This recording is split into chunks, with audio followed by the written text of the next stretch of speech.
काही घरं आपल्याला पाहता क्षणी सुरक्षित, सुखी आणि आदर्श वाटतात. नीटनेटकी खोली, हस्तकुटुंब, चांगली नोकरी आणि समाजात मान मिळालेली माणसं. पण कधी-कधी अशाच घरांच्या चार भिंतींमध्ये अशी अंधारी रहस्य दडलेली असतात, की ती एकदा उघड झाली, की केवळ एक कुटुंबच नाही, तर संपूर्ण समाज हादरून जातो. आज मी तुम्हाला अशीच एक खऱ्या आयुष्यातली गोष्ट सांगणार आहे, जी भारतातील सर्वात गूढ आणि वादग्रस्त गुन्हेगारी प्रकरणांपैकी एक मानली जाते. ही गोष्ट आहे नोएडा येथील आरुषी तलवार आणि हेमराज यांच्या दुहेरी हत्याकांडाची. सन 2008 साली नोएडामध्ये राहणारे डॉक्टर राजेश तलवार आणि डॉक्टर नुपूर तलवार हे दोघेही नामांकित दंतवैद्य होते. आर्थिकदृष्ट्या सुस्थित, उच्च शिक्षित आणि समाजात सन्मानाने वावरणारे हे दाम्पत्य अनेकांसाठी आदर्श होते.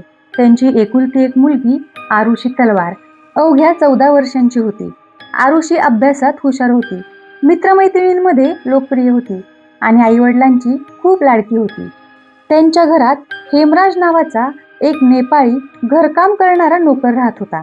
हेमराज फक्त नोकर नव्हता, तर कुटुंबाचा एक भाग असल्यासारखा त्याच्यावर विश्वास ठेवला जात होता. 14 मे 2008 ची रात्र सामान्य रात्रीसारखीच होती.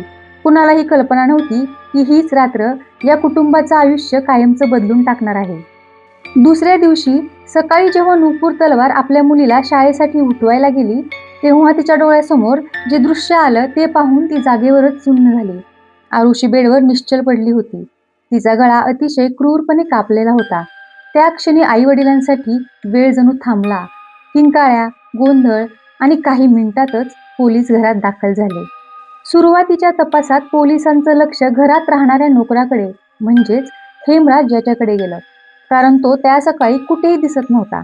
लगेच असा निष्कर्ष काढण्यात आला की हेमराजने आरुषीचा खून केला आणि तो फरार झाला.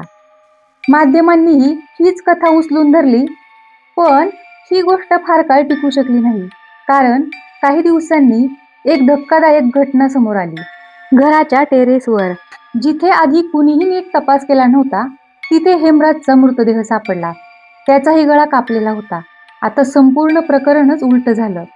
जर हेमराजने खून केला होता, तर त्याचा खून कोणी केला? आणि जर त्याचाही खून झाला होता, तर घरात त्या रात्री तिसरी व्यक्ती कोण होती? हे प्रश्न आता अधिक गंभीर होत चालले होते.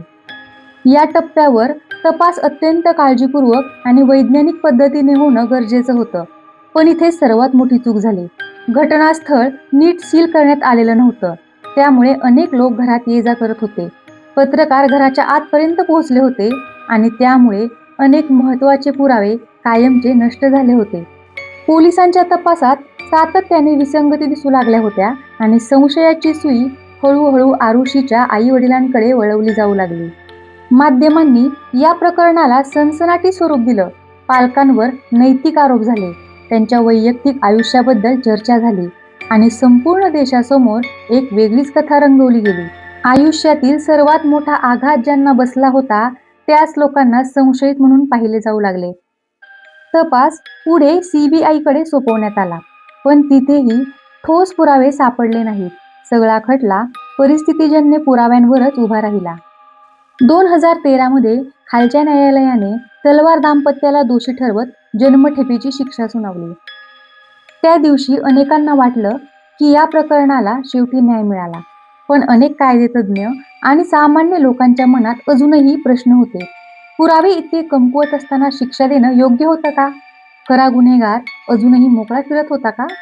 4 वर्षांनंतर 2017 मध्ये उच्च न्यायालयाने या निकालावर पुन्हा विचार केला. न्यायालयाने स्पष्ट शब्दात सांगितलं की केवळ संशयाच्या आधारावर कोणालाही दोषी ठरवता येत नाही. तपासात अनेक त्रुटी होत्या आणि त्यामुळे तलवार दाम्पत्याची निर्दोष मुक्तता करण्यात आली. ते जेलमधून बाहेर आले, पण त्यांचा समाजातील सन्मान, मानसिक शांतता आणि आयुष्य कधीच पूर्वीसारखं राहू शकलं नाही. आज इतकी वर्ष उलटून गेली तरी आरुषी आणि हेमराज यांच्या हत्येचं खरं कारण समोर आलेलं नाही. ही केस आपल्याला एक कठोर वास्तव दाखवते की चुकीची तपासणी, घाईघाईचे निष्कर्ष आणि माध्यमांचा अतिरेक हे कधीकधी गुन्ह्या इतकेच घातक ठरू शकतात. 2 निरपराध जीव गेले, पण त्यांना न्याय मिळाला की नाही हा प्रश्न अजूनही अनुत्तरितच आहे. त्या रात्री नेमकं काय घडलं असेल? खरा दोषी कोण होता?